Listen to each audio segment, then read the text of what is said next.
It's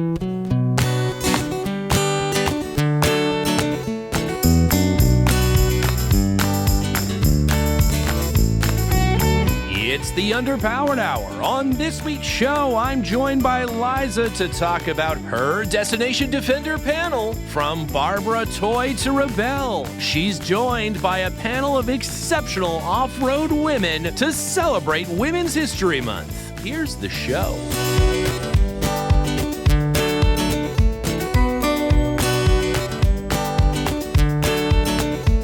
Welcome to the Underpowered Hour. I'm Steve Beres, mild-mannered television executive by day and Land Rover collector by night. You can find out more about our cars and what we're working on at theberescollection.com or follow us on Instagram at theberescollection. I'm joined, as always, by my good friend, Goss. Thank you to everyone joining us today. I own and operate Pangolin 4x4 in Springfield, Oregon, where we live and breathe Land Rovers. Check us out online on Facebook, Instagram at Pangolin 4x4. Let's get started. All right, Liza. Well, this week we have something very special. It is a panel we have been saving all the way since November, our trip down to Texas to Destination Defender. We sealed it up in some specially made Tupperware to ensure freshness. And it's a women's panel celebrating none other than absolutely incredible woman adventurer, Barbara Toy, one of the most fundamental Land Rover adventurers, not just women or otherwise. Barbara Toy did things that, men, woman, doesn't matter, dog, dinosaur, anyone would be proud to have done. And she did it before a lot of men did it. She did it before a lot of people did it. She's pretty incredible. And so what better way to celebrate this March Women's History Month than to go all the way back to November and to listen to the panel that you and Jenna hosted at Destination Defender talking about that. So it was pretty great. Yeah, let's talk a little bit about who was on that panel and what you guys discussed. Yeah, it was really awesome. Big shout out to Jeffrey Ahuden, who invited us to be on that panel.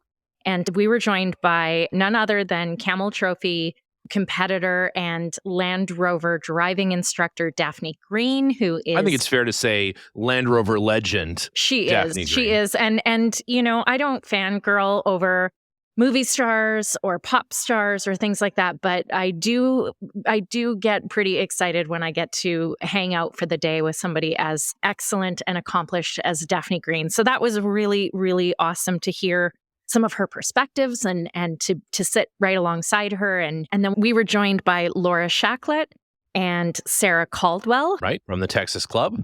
From the Texas Club. Yep, good friends down there in Texas at the Texas Rover Club. And good, the SCAR rally, where their rally is coming up really soon. It is, very If you soon. were anywhere near the Texas area, you should absolutely be dropping everything to go to the SCAR rally next month. It's going to be a ton of fun. Get some of Texas Pete's moonshine pickles right from the source. Yes, certainly, you don't want to miss out. No better place. You don't want to miss out. So yeah, it was great. We recorded this panel discussion at the time. Jenna and I were fresh off of the Rebelle Rally. And we were just given the opportunity to kind of get up there and talk about, being women overlanders who love adventure and how Defender has, kind of been the spirit animal for all of us. Well, speaking of Defender, you and Jenna are featured as part of a big rollout that Land Rover is doing this month for Women's History Month, all around women and Land Rovering, and of course, specifically Defender, and what women are doing in that space. And and it's pretty thrilling to be featured very prominently right now. Well, on some Defender's of you website may have received a tiny little Liza and Jenna right in your email inbox this past week. That was pretty thrilling. Opened up your email and got a little Liza and Jenna. So as we mentioned before, a 5-part documentary series featuring Liza and Jenna and this past year's Rebelle Rally and the adventures of Jenna, Liza, and the Defender 130 Eclipse. Yeah, and I mean, I know we talk about the Rebelle a lot on this show, and some of the stories that you'll hear in that docuseries, are probably things that you've heard us talk about before. But there's a lot of extra footage that has never been seen before. There's footage from the actual rally. Jenna and I in the car, Jenna and I dealing with all sorts of things that came up along the way, and us, really kind of pushing ourselves to accomplish what we did on the Rebelle last year and do it quite successfully in our Defender 130 that JLR provided for us. So yeah, it's a thrill right now. And it's a little weird to sit here and self-promote, but for anybody who hasn't seen it, we're going to put the link to the website and to that 5-part documentary series in the show notes. Definitely give it a check out. Let us know what you think. Tag us if you share it with friends or family or put it on social media. Get the word out there. And yeah, it helps us in this space. It helps Jenna and I with our Rebelle Rally ambitions and things like that. But huge thank you to everybody who is part of getting that docuseries made, all the people along the way that helped make it happen. No, some incredible women involved in actually making that series. Abigail, of course, on our team here, edited the piece and was hard at work. And Deb back in New York, who does all of our graphics work for us, also did an incredible job of painting out all kinds of logos and things that were in there that weren't supposed to be. Lots of fantastic women involved in the project from front to back. And what a spectacular thing to come together and a great way to celebrate Defender and the incredible, sort of adventurous spirit that and we figured, what better time to share it than Women's History Month. And so we wanted to share with you all this live panel discussion that took place. And thanks for featuring it on the show. All right, well, here we go. We'll thread it up in the old playback machine and let's give it a listen. It's fantastic stuff. Ladies and gentlemen, thank you very much for joining us. On behalf of TCS, who has sponsored this speakers forum, we're very thankful to have everyone come and join us. As those of you who joined us earlier have seen, we've had some incredible stories. And this next panel is one that I think our company can be very, very proud of. Our tradition goes back to the very beginning. The first expeditioneer of Land Rover was, and not the first woman, but the first expeditioneer was a woman named Barbara Toy. And she took vehicles all over the world. And it was a tremendous inspiration to other women, adventurers throughout time. And so we have coined this talk from Barbara Toy to Rebelle Rally because the fabric runs right through. You see Daphne Green in the middle, who've spoken about, who is a competitor at Camel Trophy. So for us, it's very, it's an important story as a brand.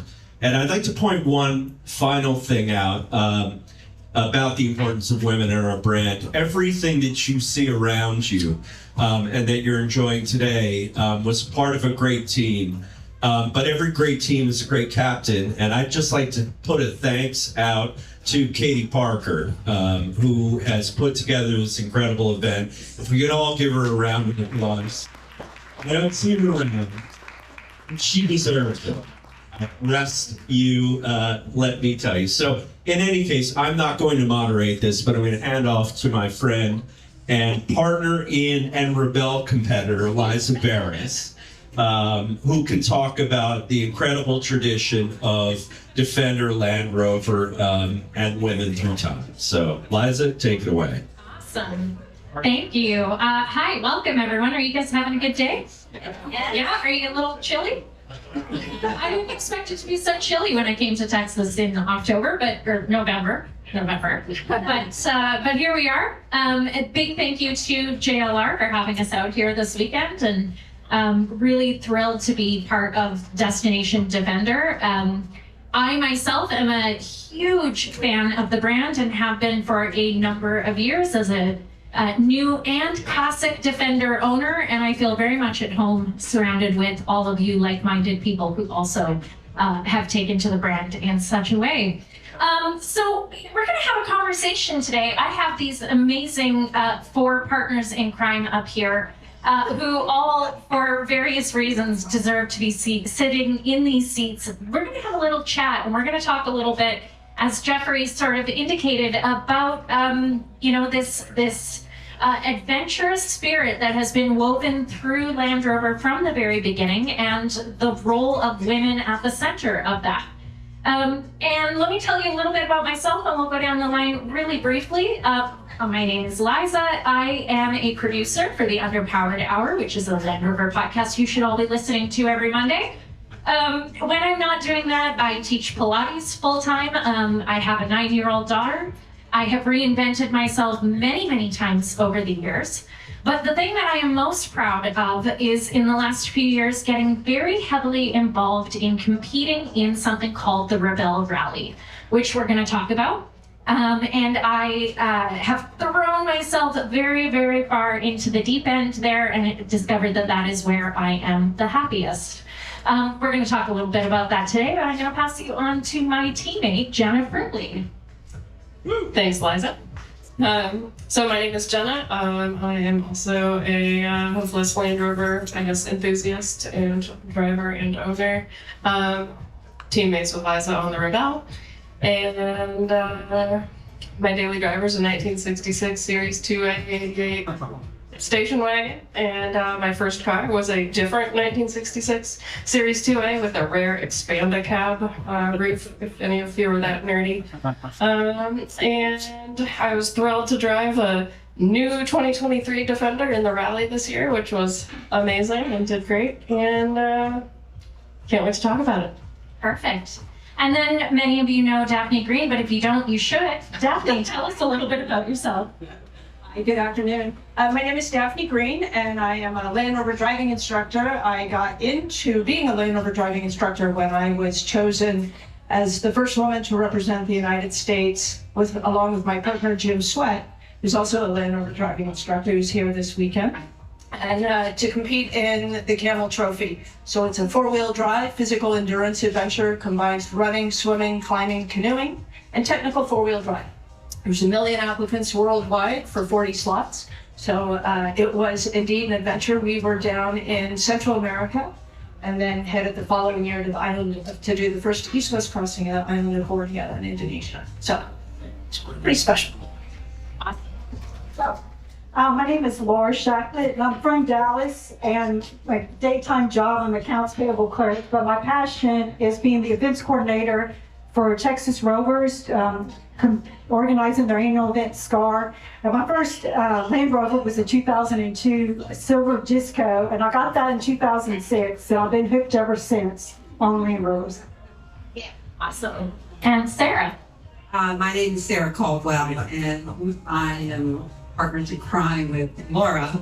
I'm an accidental Land Rover enthusiast. I did not know what a classic Land Rover was, but when I saw my first one, I fell in love with it that day. So Laura and I have worked on the Arbitrary Trail Run. My passion is teaching and trail leading and introducing people to this wonderful outdoor sport that, you own these Land Rovers and never take them off road. So that's been our passion. Love it. So just a show of hands for all of you out there, how many of you have heard of Camel Trophy? Yeah, that's what I expected. Most of us. How many of those of you have heard of Camel Trophy? How many of you were introduced to the Land Rover brand through Camel Trophy back in the day? Really? Wow. No one. All right. There's one person. Some of you long before that, right? Long before that in your case, right? We're too old to even do the game. Yeah, I'm feeling really old when she says back in the day. And how many of you have heard about the Rebelle Rally? Okay, pretty good. And how many of you have heard about Barbara Toy? Slightly less. Okay, perfect. So let me give you guys just a little bit of a background. Daphne gave us a really great sort of overview of what Camel Trophy is. Let me tell you a little bit about Rebelle Rally for those of you who don't know. Rebelle Rally is kind of a karmic twin in some ways to Camel Trophy in that it is an endurance event that really puts you to the test in the car. Jenna and I competed last year in my Defender 90, my classic NAS 1994 Defender 90 V8. And that was a very, very different experience for us. Little to no air conditioning, and a short wheelbase and a much older suspension system meant that by about 2 o'clock every day, she and I were pretty much rattled to death. But the Rebelle Rally is an all-women's off-road navigation rally. It takes place in California and Nevada every year. It is an 8-day event.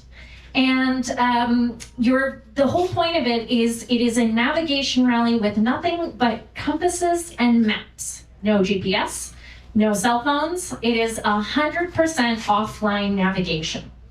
And what that means is that it is extremely challenging, but in a lot of ways, it shares a lot in common with what the spirit of Camel Trophy was back in the day. And most of you put your hand up and said that you knew something about Camel Trophy. And so we're here to kind of share the parallels between all of those things. But really, neither of those events would exist had it not been for a woman named Barbara Toy. So it's incredible to read what she's done. And if you don't know much about her, at least look up the Wikipedia article on her when you leave here today. She really did circumnavigate the globe. Her first vehicle was it was an 80-inch named Pollyanna, which I've seen in person. There it is, right there. That's Barbara right there. She was an amazing individual, and it's phenomenal to see at the club level when women get involved in off-roading and then they hear about Barbara. It's sort of this feeling of like, where was she all my life? This was a woman I needed to know about, to look up to, and her story deserves to be told, for sure. Yeah, when we did in 2016, we were surprised. We actually had 9 ladies sign up. Of course, they were driving their spouse Rovers, but then the next following year, we had 3 ladies who purchased their Rover. From just that experience to feel comfortable to be driving with other ladies, and then Sarah was the trail leader and guiding and spotting. Because I think that makes a big difference. Women feel a little bit more comfortable, and you listen better. I think women listen better than men. No offense, but I think ladies actually listen better to spotting, and because it's that empowerment, that support. That's really interesting you say that. On the Rebelle Rally, Emily Miller, who founded it, always says that women tend to be more cautious when they take on something like this than when they take on a new sport. And women want to know everything they can about it before they feel confident kind of taking off on their own. And guys, you tend to be a little bit more like, we'll figure it out as we go. Women, we like to kind of have it figured out before we get out there. And a lot of our trainings that Jenna and I have done, definitely you notice that out there. The women want to kind of analyze and understand what they're getting into before we get out there. Daphne, do you think that is... Well, maybe not your experience? I have to say Daphne's probably not the role she's the inception. As an instructor, what do you think? Sure. I mean, everybody's trying. Yeah. I mean, we just had a man, we were out on the course out here, and he's like, am I doing okay? Am I holding anybody up? It's like, stop, just enjoy your time. And that's what you're always trying to do. But you're absolutely right. Women are always worried. One time, a man drove in the morning and the woman was driving in the afternoon. She suddenly stopped the vehicle. She looked back and she said, Bob, her husband, would you shut up? He had not said a word. He hadn't said a word. And I looked at her and I said, he didn't say a word. She said, I know, but I know exactly what he's thinking. But I do think, yes, no conversation. I appreciate the fact that somebody is going to be thoughtful and understanding and respectful of a vehicle that is not theirs when they climb into it, and want to understand what does it feel like to gently touch that throttle and gently use those brakes. That's a good thing, because we all know when everything hits the fan, you want to have that background. You don't want to just, you want to, and I think, it's everybody, if you have children, how many times have we all made that mistake at 7 o'clock at night? Let's go down that road.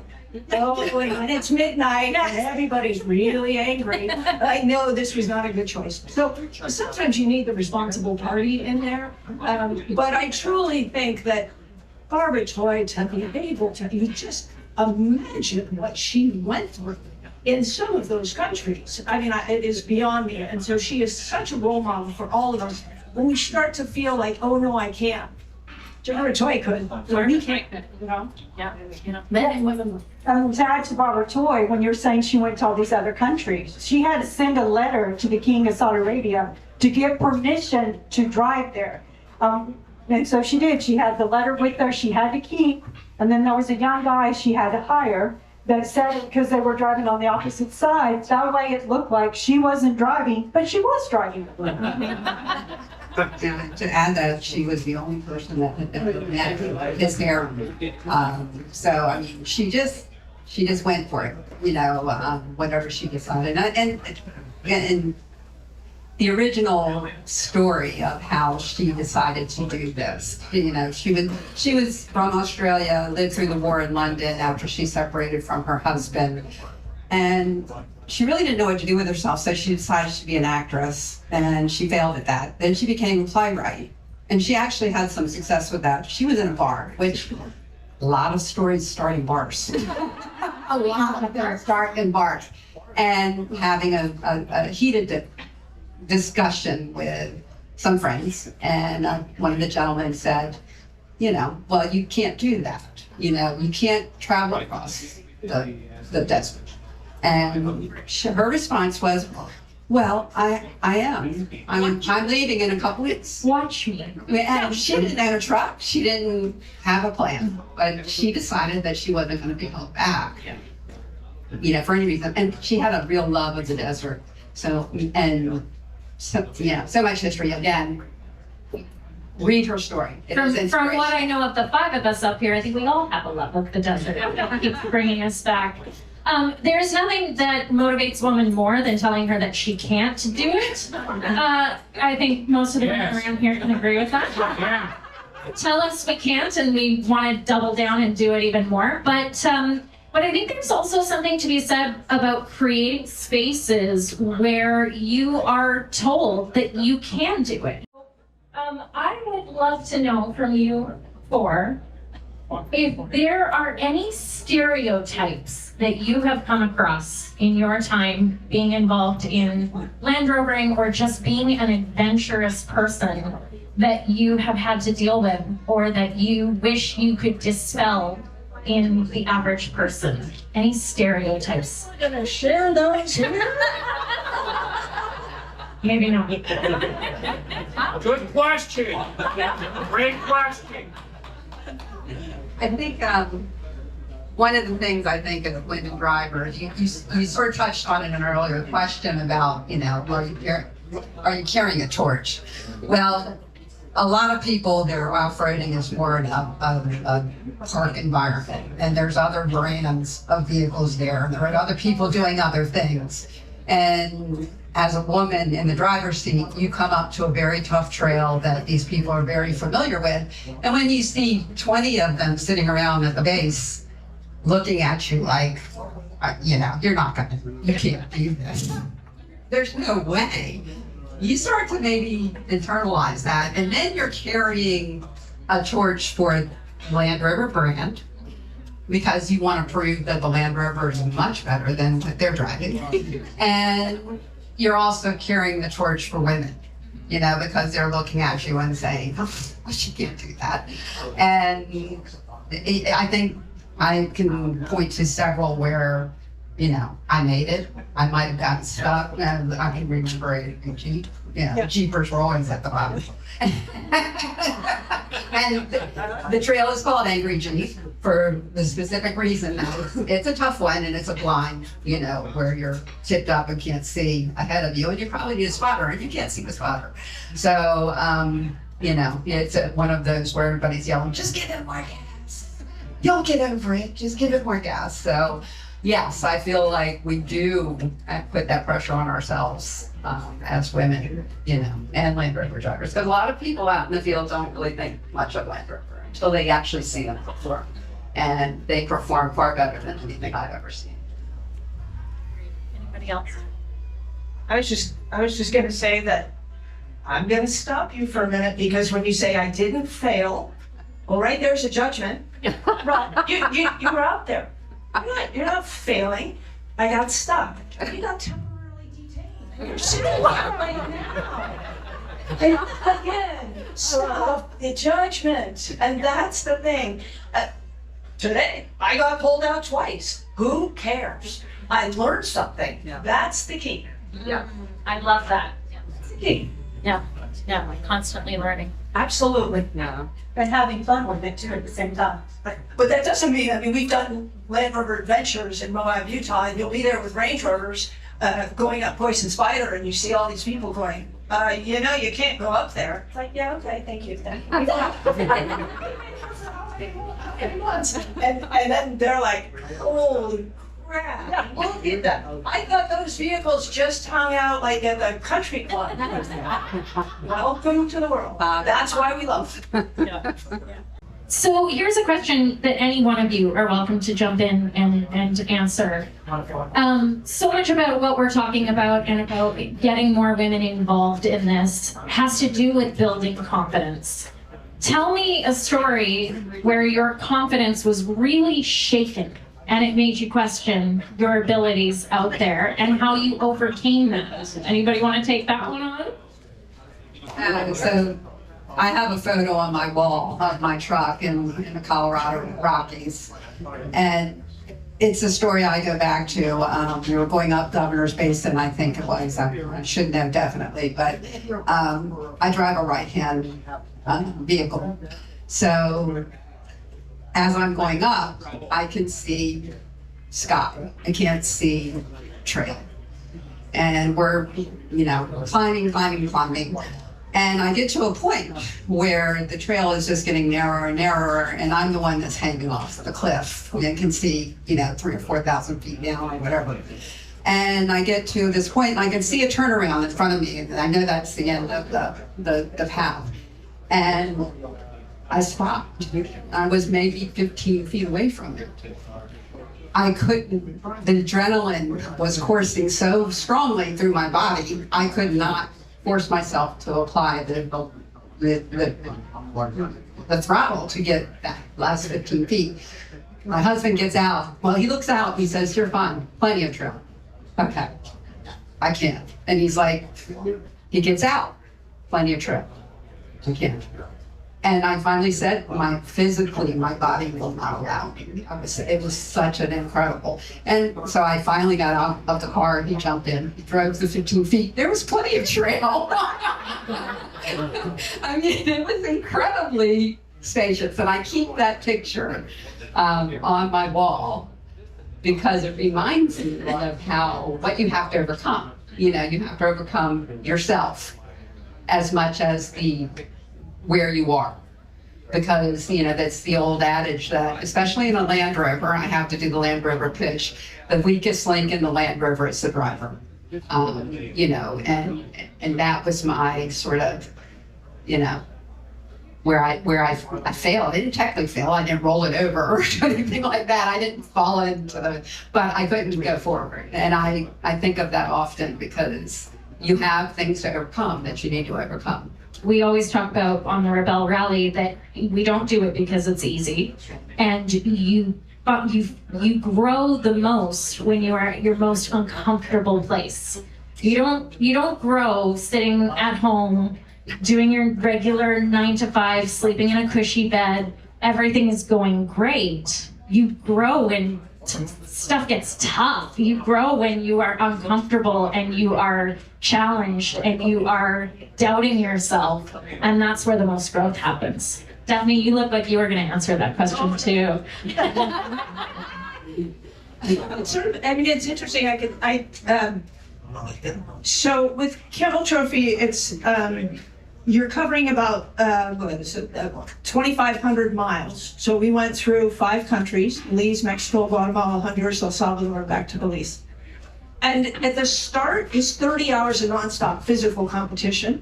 And then you come together in those teams and you've got to get from point A to point B together because you have to winch and do a ton of stuff to move everybody through. And then at the end, there's another 30 hours. So at one point in time, Jim and I it was this competition. Jim, he had to run 3 miles one direction and pick up a clue, some sort of clue. I did the same the other direction. Jim had to pick up a tire and wheel and carry that another 2.5 miles. I had 2 jerry cans, so 20-gallon jerry cans full of water. So, I mean, you pick them up and you're like, okay, well, I've trained for this, but, you know, get 2.5 miles, you're like, oh, this is not going to happen. So I just kept thinking, think of those women in Africa, and how do they do it? So then I'm like, all right, maybe I can put it on my shoulder or on my head. And then at a certain point, you're just like, I can't do this. And then I thought, maybe I can empty them. Nobody had said you couldn't, but then I thought, oh, Jim's my partner, and we have trained so hard, I can't, we get disqualified for doing that, so I sort of let a little go. But at that moment, it was like, all right, you gotta dig down. And I don't care whether or not you're backcountry skiing or you're in that Land Rover and you're like, the biggest, I mean, you put it perfectly. Your biggest critic is yourself. Oh, they're thinking, they're talking. Well, they aren't. They don't care. Stop. You're good. You've trained for it. You've trained for months. You know, at one point, then I'll be quiet. At one point, I called the coach and I'm like, TC, I can break the bead. I got the tire off. I put it in tubing. I got the tire back on. And did it in 7 minutes, which for me, I'm like, that's pretty damn good. He's like, well, that's great, Jeffy, but we really like it under 5. I took the tire iron, I soaked it out. I hate this. Why did I say yes? Why am I doing this? Why? It's like, you gotta get that out. You gotta be human, because that's how you're feeling. And then, sort of like relationships, and then just stop. Just stop and figure it out, and you'll get it. And you'll move on. I do have a couple more questions I can easily throw to, but before I do, does anybody out there have questions for us? I want to make sure we have time for some Q&A. Do you have any questions? Yes. Will there be a chance to know a little bit more about the group? I'm a new owner. I bought mine 3 weeks ago. So I want to know more. For this? Yes, ma'am. Yeah. Okay, perfect. Thank you. Absolutely. The question was, will there be time to find out more about the Land Rover Club and groups that these women are a part of? And yes, absolutely. If anybody's from California, I'm on the board of this SCLR. Other questions from you guys out there? Yes. If someone's interested in knowing more about the Rebelle competition and getting involved. Yeah, so if you are interested in knowing more about the Rebelle, not only can you talk to Jenna and I, or virtually any Rebelle on the planet will happily talk your ear off. But if you go to rebellerally.com, you can find out a lot about it. And they have a lot of coverage on YouTube as well every day during the event. So if you go to their YouTube page, you can kind of see interviews with the teams every morning, and you can see footage from the event while we're out there. And that gives you a really good kind of picture of what life is like on the Rebelle. And they also have a couple of docu-series on YouTube right now that are dropping on a regular basis called Dead Reckoning. That gives you a real insider view of how the Rebelle was founded, how it was created, and what the idea was in Emily Miller's mind when she founded it. And as an event founder, she is extremely involved in the day-to-day operations of the rally. She runs the course personally herself multiple times every year, and she has incredible stories. She knew exactly what she was creating when she founded it 8 years ago, and she's been building it every single year. So that's where I would point you to in order to kind of find out more. And if you want to hear our personal experience, we have also a very lengthy recap on the Underpowered Hour podcast. Yeah, both last year and this year. We talked at length about our Rebelle Rally experience. We talk about losing our trip computer on day 2. We talk about punctured tire in the first half hour of our prologue day. We got lost last year. We got real lost last year. That was the navigator's fault. Sorry about that. No, but what the Rebelle Rally is, like I said earlier, kind of a modern day karmic sister to Camel Trophy. Very different. I think, we've certainly talked with Daphne and Jim on the podcast before in the past and said, Camel Trophy is an event of the past that couldn't happen nowadays. Tread lightly, geopolitical reasons. Camel Trophy could not happen the way that it happened back in those days. It just couldn't. The Rebelle Rally is not the same by any stretch, but this idea of challenging people, of putting them to the test, of creating a game that has a ton of rules and makes you think strategically all day long about every single choice that you're making, I think is where there's a lot of parallels. And I think too, at its core, at least I'm just going to speak for myself, it's that the window to the outdoors.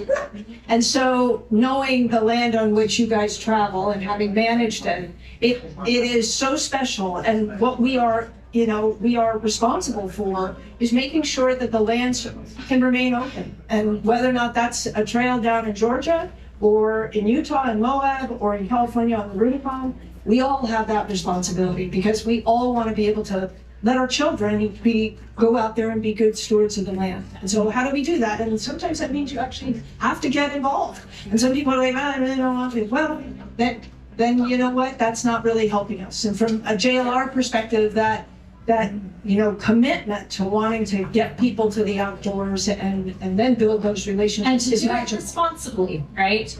If you don't use it, you lose it, right? If there's no demand for public land, that land won't be public in 20 years. But if we're going to keep it and we're going to keep that land healthy and we're going to keep it for future generations, we need to do it in a really responsible manner.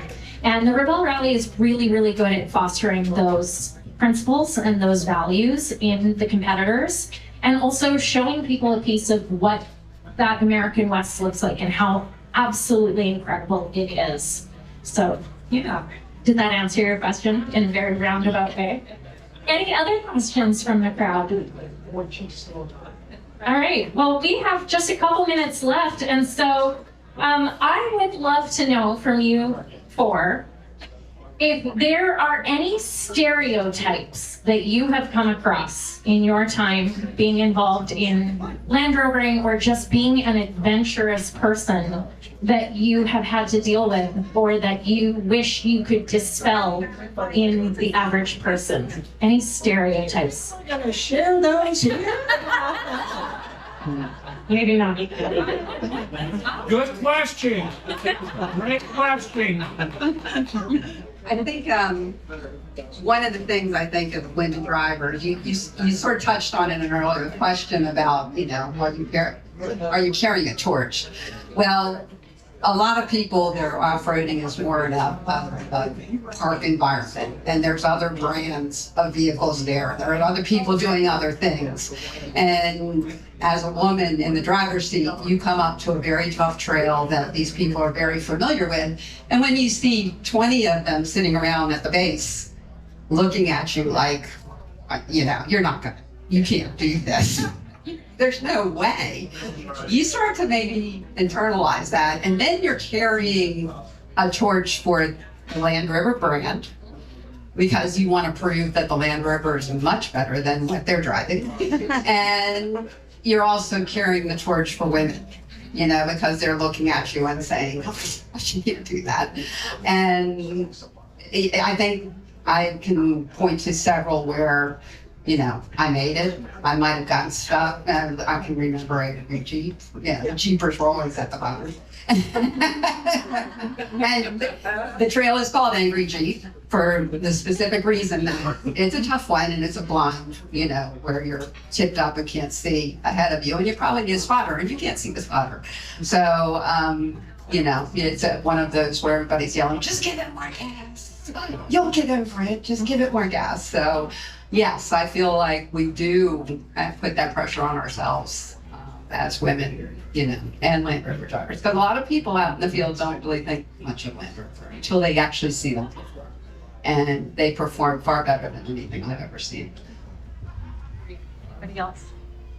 I was just going to say that I'm going to stop you for a minute, because when you say I didn't fail, well, right there's a judgment. Yeah. You were out there. You're not failing. I got stuck. And you got temporarily temporarily detained. You're sitting right now. Again, stop the judgment. And that's the thing. Today, I got pulled out twice. Who cares? I learned something. That's the key. Yeah. I love that. Yeah. That's the key. Yeah. Yeah. Constantly learning. Absolutely. And having fun with it too at the same time. But that doesn't mean, we've done Land Rover adventures in Moab, Utah, and you'll be there with Range Rovers going up Poison Spider, and you see all these people going, you can't go up there. It's like, yeah, okay, thank you very much. How many months? And then they're like, holy crap, look at them. I thought those vehicles just hung out like at the country club. Welcome to the world. That's why we love. Yeah, for sure. I don't know. It's interesting, just kind of what you mentioned. It speaks to sort of the confidence and the sort of I guess where you're waffling around a lot about like what's your ego kind of off road or in these situations where you feel like eyes are on you, and then you feel like you have to perform, right? And then do people either they want to watch to see if you're gonna make a scene of some sort, but also there's sort of a funny line of like, do you want help, do you not want help, do people sometimes there's too much help, right? Offered, but then sometimes like there's people might believe in you, like, which is awesome, and they're like, yeah, you got this, and you're like, actually I kind of would like some help, like, is that okay too? And so just, I think it's hard to overcome that ego a little bit, or that sense of like, well, I should be confident enough to do this without that help. And but it's also, it's not like betraying your, like, I am a woman, to ask for that help. Like, it's okay too. Like, I might be the spot, and that's okay. We run into that a lot in the sand dunes in Glamis. The Rebelle Rally ends there every year, and Jenna and I have both spent a lot of time there in the last 2 years building our confidence out there. And when we're out there, there's usually a Land Rover and a Jeep and a couple of Broncos and Rivians and you name it, that vehicle is out there, and we're all helping each other through this terrain. My favorite thing is when the guys in the dune buggies and the sand rails come over and they're like, what the hell are you all doing out here? They just park and watch. They just watch to see if we're gonna get stuck and if we're gonna fail. Yeah, for sure. I want to thank all four of you, and I would like to thank JLR and Jeffrey Hooten for having us here today and for letting us share some of our thoughts and whatnot. For all the women who are here in the audience, I hope you guys can make it over. There's a women's skills event over in the off-road area this afternoon. I hope you guys can make it there right after this with Daphne. She's going to be bolting to head back to the track out there. But I do hope you'll stop and chat with us and ask us questions about anything that you guys are interested in. I just want to add one more thing. Since we're talking about Barbara Toy, her book, In Search of Sheba, has been republished.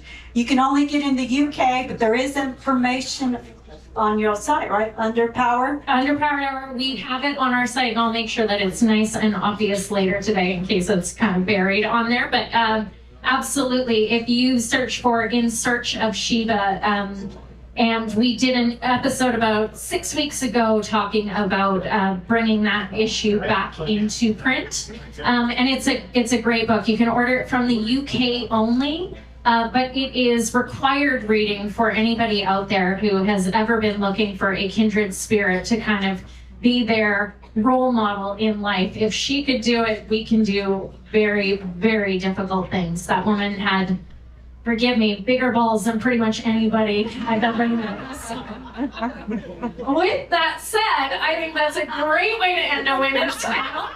Thank you all for coming out and enjoy your participation.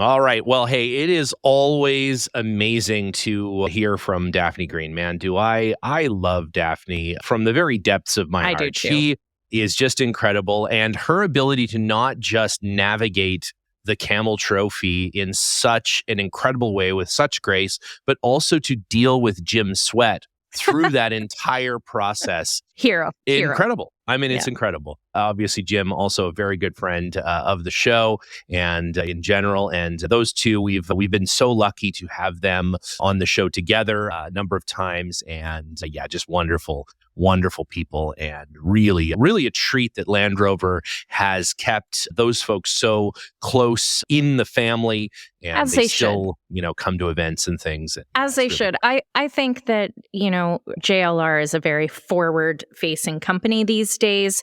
They're very much focused on what is to come. They are still, I think, trying to hold in a special place in their heart the history behind the Land Rover brand. Yep. But they're very much focused on what is ahead of them. And the fact that they have kept people like Daphne and Jim and those amazing members of the community close here in North America and part of that family, I think honors the spirit and the history behind the brand, and, helps them with that forward thinking. And it was great to chat with Daphne. She's so down to earth. She makes you feel really at ease. She'd be a great person to be in the car with for something like Rebelle Rally. She's really fantastic. Driving instructor and off-road therapist. Yeah, Daphne I think Green, really wonderful person. Yeah, for sure. And, Jenna and I would be happy to take her on as our life coach. Exactly. So speaking of which, there is lots of great content coming up here we've been busy.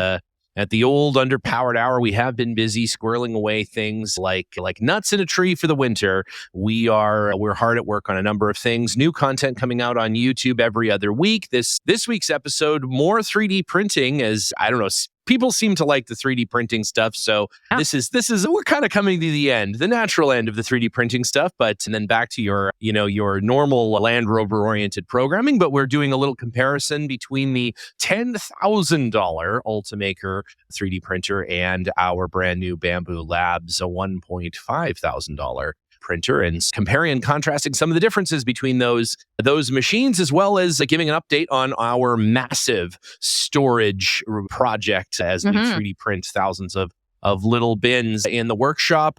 And so if you haven't checked out any of the YouTube stuff, go over to the tube of you and like and subscribe and do all those press things. All the buttons that help us grow in that space. That would be awesome. Share it with your friends and family. Help us out. Leave it on for your cats when you're not home. Do all when that you're stuff. in an Airbnb, make sure you log in using the host's, YouTube, and just play all the videos for us in the background when you check. When you're out in an your Apple Airbnb. store, like all of our videos. Yeah, for sure. Whatever. Best Buy. That's right. Every computer in Best Buy, just load up that YouTube video for us. How we're gonna win this thing. Also, but we have more coming. We have more coming. I had to take the raised air intake off of my Trek Defender order to get a windshield replacement, and that was a whole ordeal. So we have some YouTube content coming out around how we did that. Yeah, just a little preview of that. Land Rover suggests, the third step in Land Rover's guide on installing or removing the factory air intake is remove the driver's door. So yeah, we didn't remove the driver's door. Spoiler alert. No, we didn't remove so we've got that coming out, and then it's almost spring break here, and we are working hard and fast today. In fact, getting the electrical system in our adventure off-roading trailer. And so Stephen and I have been filming a bunch of content around that. And so you can look forward to that in the coming months. We got that to look forward to. What else? And of course, it's the big Anarch West Coast, extravaganza coming up here very soon. Yeah, at the end of May. And so the boys up at Pangolin are working hard on all of the things we have planned for that, both in person and down at the shop in Springfield, and lots of fun stuff going on there. We'll have merchandise there at the show. We'll have obviously Linus and Jenna and Liza and Ike and Abigail and myself. The whole team will be there, and we're going to have lots of fun stuff. We may have John Kosich and I from the Center Steer podcast are working on a very special vehicle that may be making a very special appearance at the Old Anarch event. So stay tuned for that. And by him and John are working on it, it really means that it's falling to me. So, Yeah, Liza's going to do it for us. So it's going to be great. It's going to be great. All right. Well, that's it for this week. And hope everybody enjoyed this episode. What a fantastic panel. And we'll see you next week. Until then, keep it between the ditches. See you on the trail. The Underpowered Hour is produced by Liza Beres, Ike Goss, and me, Steve Beres. Pavel Svardov composed and performed our theme music. Consider supporting the show on Patreon, and if you already do, thank you. Your support makes the show possible. For even more, check out our Instagram or Facebook.